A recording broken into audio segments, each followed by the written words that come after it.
हरे कृष्ण।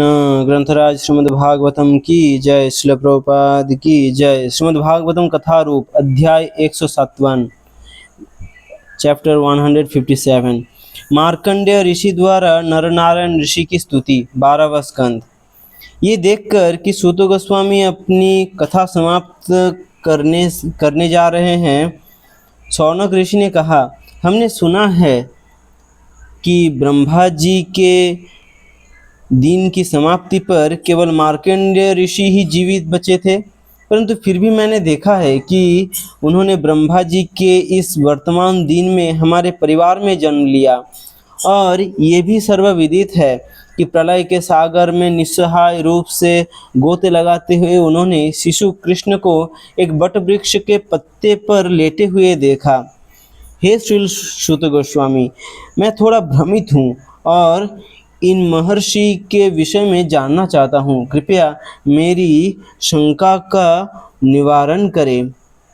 सूत गोस्वामी ने मार्कंडेय का निम्नलिखित इतिहास कह सुनाया। बचपन में अपने पिता द्वारा विभिन्न संस्कारों द्वारा शुद्ध होकर मार्कंडेय ने ब्राह्मण के रूप में दीक्षा ली और ब्रह्मचर्य का पालन करते हुए वेदों का अध्ययन किया। वे स्वभाव से अत्यंत शांत रहते थे। अपने वालों को जटा जूट करके वृक्षों की छाल पहनते थे। वे अपने हाथों में कमंडलू रखते तथा जनेऊ, मेखला एवं श्यामल मृग चर्म पहनते।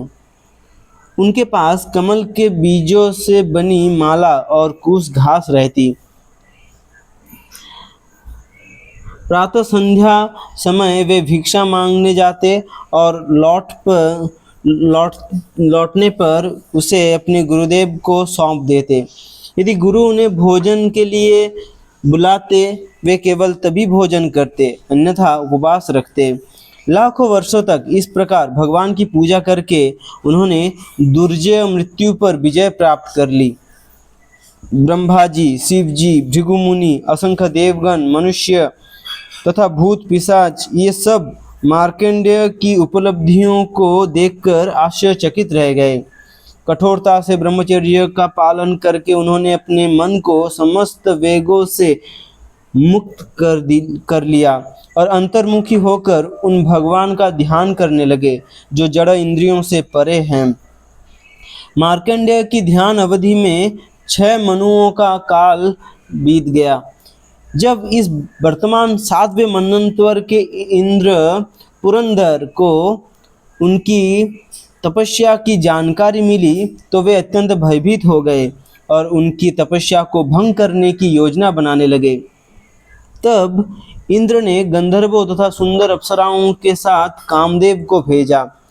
उनके साथ मूर्तिमान बसंत ऋतु, मलय, चंदन की सुगंध से भरी वायु तथा साक्षात लोभ और नशे को भी भेजा। मार्कंडेय ऋषि का आश्रम हिमालय के उत्तरी क्षेत्र में पुष्पभद्रा नदी के तट पर स्थित था। अचानक वहां इंद्र द्वारा भेजी गई वसंत ऋतु की वायु निकट स्थित झरनों से जल कणों की फुहार के साथ बहने लगी।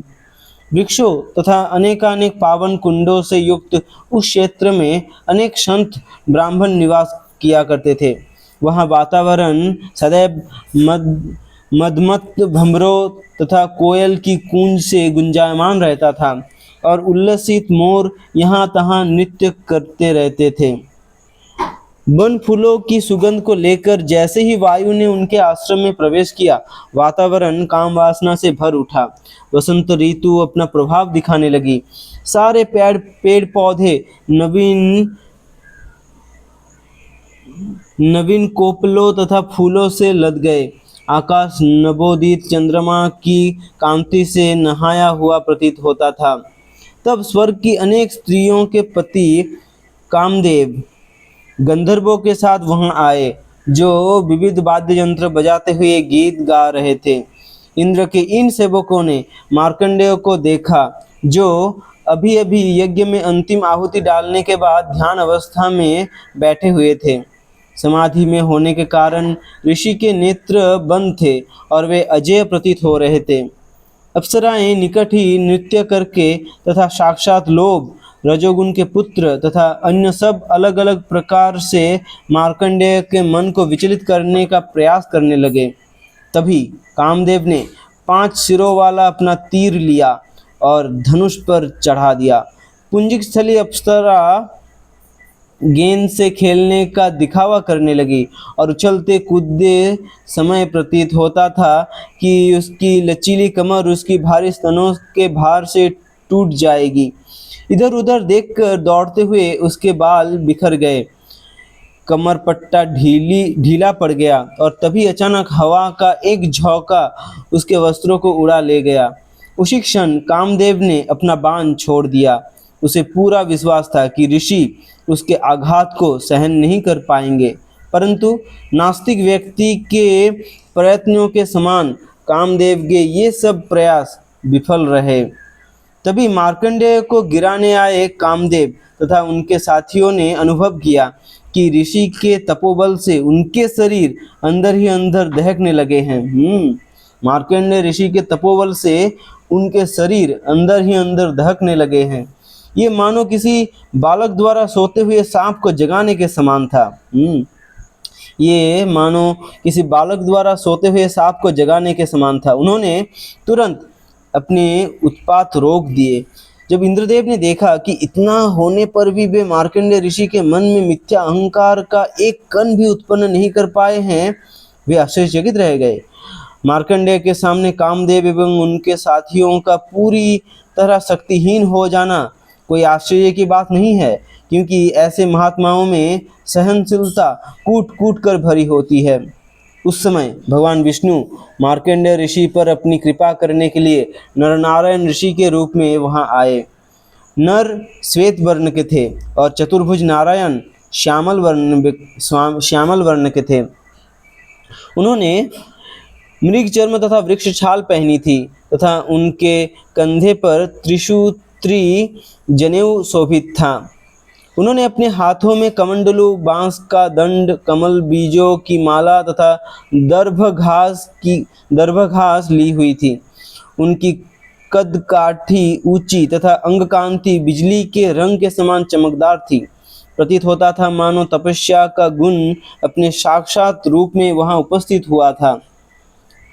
देवता उनकी पूजा कर रहे थे और जैसे ही मार्कंडेय ऋषि ने उन दोनों को देखा, वे खड़े हुए और भूमि पर गिरकर उन्हें दंडवत प्रणाम किया। नरनारायण ऋषि के दर्शन से आह्लादित मार्कंडेय ऋषि का मन तथा इंद्रियां पूरी तरह संतुष्ट हो गई। शरीर पर रोमांच होने लगा तथा आंखों से अविरल अश्रु प्रवाहित होने लगे। वे इतने भाव विभोर हो गए कि उन दोनों को ठीक से देख भी नहीं पा रहे थे। नम्रता पूर्वक उनका सिर झुका था और हाथ जुड़े थे। मन ही मन वे दोनों भगवान का आलिंगन करने लगे। विह्वल होने के कारण उनकी वाणी अवरुद्ध हो गई और वे मैं आपको प्रणाम करता हूँ, इसके अतिरिक्त अन्य कुछ नहीं बोल पाए। तत्पश्चात मार्कंडेय ऋषि ने बैठने के लिए उन्हें आसन दिया और उनके चरण धोए। तब उन्होंने अर्घ्य, चंदन, सुगंधित तेल, धूप तथा फूल मालाओं से उनकी पूजा की। तत्पश्चात मार्कंडेय ने नरनारायण ऋषि के चरण कमलों पर पुनः प्रणाम किया, जो सुखपूर्वक बैठे थे तथा उन पर कृपा करने के लिए आतुर थे। श्री मार्कंडेय ने कहा, हे सर्वशक्तिमान प्रभु, आप मन, इंद्रियों तथा वाक शक्ति को प्रेरित करने वाली वायु को जागृत करते हैं। ये सत्य ब्रह्मा जी तथा शिव जी पर लागू होता है, तो फिर हम जैसे तुच्छ जीवों का क्या कहना। परंतु फिर भी जो लोग आपकी पूजा करते हैं, आप उनके घनिष्ठ मित्र बन जाते हैं।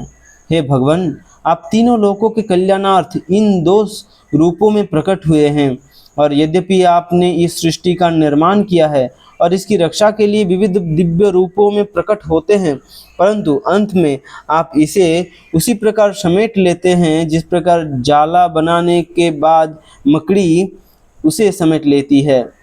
क्योंकि आप परमेश्वर है, इसलिए आपके चरण कमलों का आश्रय लेने वाला व्यक्ति कभी भौतिक जगत के दूषण से प्रभावित नहीं होता। क्योंकि आप परमेश्वर है, इसलिए आपके चरण कमलों का आश्रय लेने वाला व्यक्ति कभी भौतिक जगत के दूषणों से प्रभावित नहीं होता। इसलिए वेदों के सार को जानने वाले महर्षिगण सदैव आपकी स्तुति करते हैं। हे नाथ, मैं इस जड़ शरीर तथा अपनी सच्ची आत्मा को ढकने वाली प्रत्येक वस्तु के साथ अपनी पहचान को काट कर आपका भजन कर रहा हूँ। जो व्यक्ति स्वयं को भौतिक शरीर अथवा मन मानता है वह सहज ही इस संसार को भोगने की इच्छा करने लगता है। जो व्यक्ति स्वयं को ये भौतिक शरीर अथवा मन मानता है वह सहज ही इस संसार को भोगने की इच्छा करने लगता है। मैं ऋषि रूप में आए सर्वपूजनीय भगवान नारायण तथा समस्त मनुष्यों में सर्वश्रेष्ठ नर ऋषि को प्रणाम करता हूँ। हरि हरि बोल।